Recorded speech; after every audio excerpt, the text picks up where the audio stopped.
start. Now, sir, I know that this plan has just started and it is perhaps too early for us to say anything about it. But we have before us the experience of the 9 5-year plans. Sir, we had been told that due importance would be attached not merely in words but by practical steps to the public sector.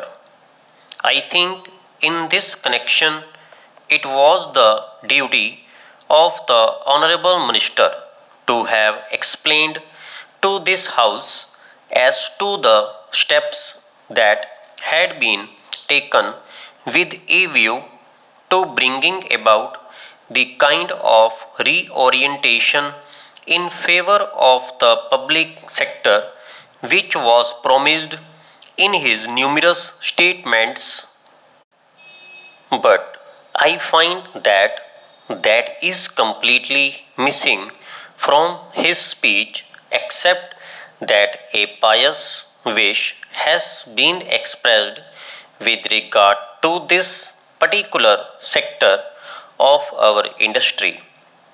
Previously, we had, under the purview of this Act, about 42 industries. Now, the list has lengthened and a number of industries will be added. I concede that when we are having a planned economy, when we are thinking in terms of rapid development of industries, of rapid industrialization, it is necessary for the government to come into the picture more and more and assume the necessary control and direction of industries. I am not opposed to it at all. On the contrary, I would like them to vigorously act in this matter, but this is not enough.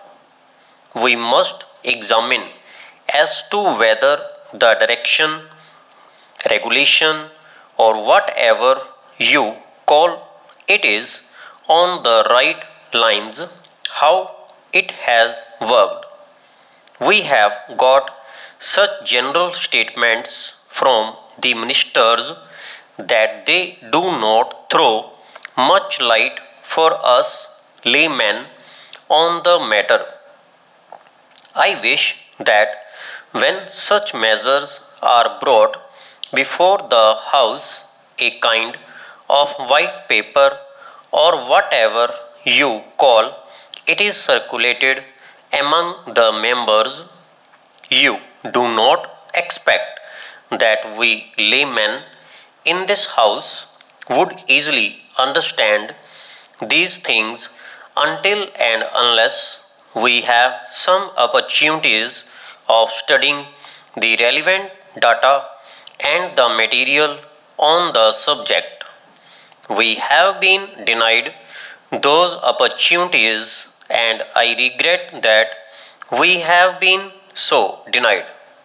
I know that in this respect, honorable members who come from big business or the business world would be in a somewhat advantageous position because they are familiar with the working of this act in a way which would enable them to speak more effectively. Now, let us see how this has worked.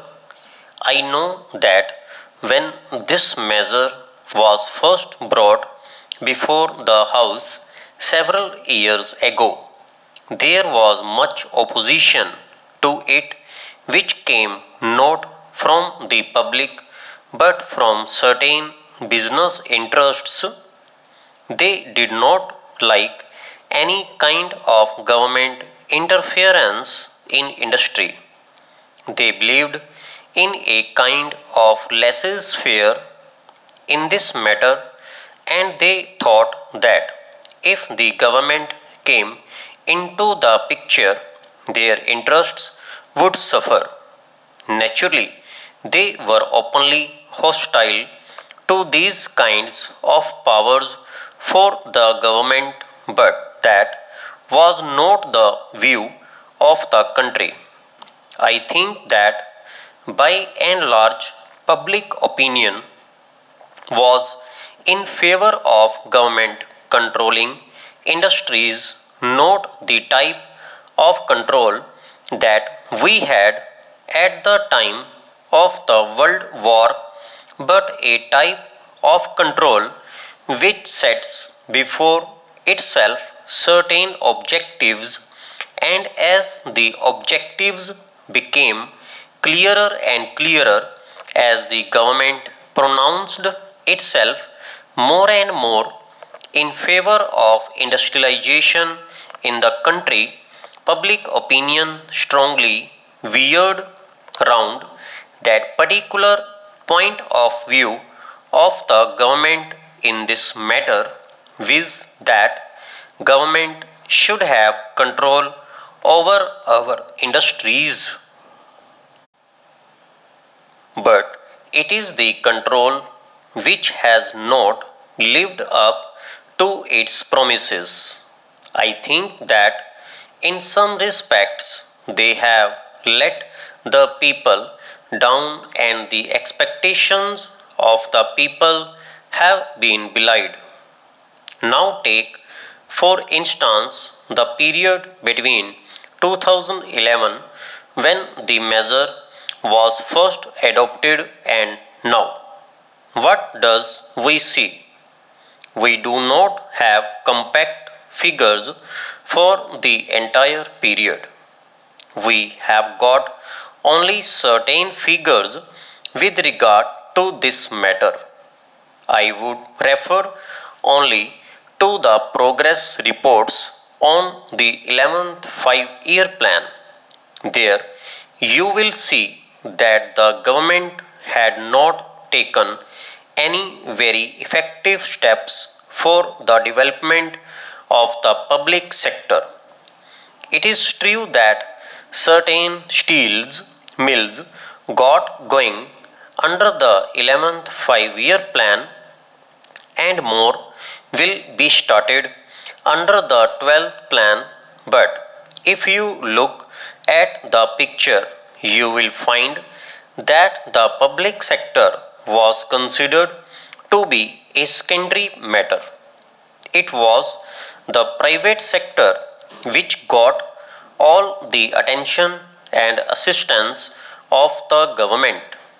I am not at all suggesting that government was totally unmindful of the public sector. What I am saying is that when the government entered into the picture, it did not give to the public sector the attention that it deserved.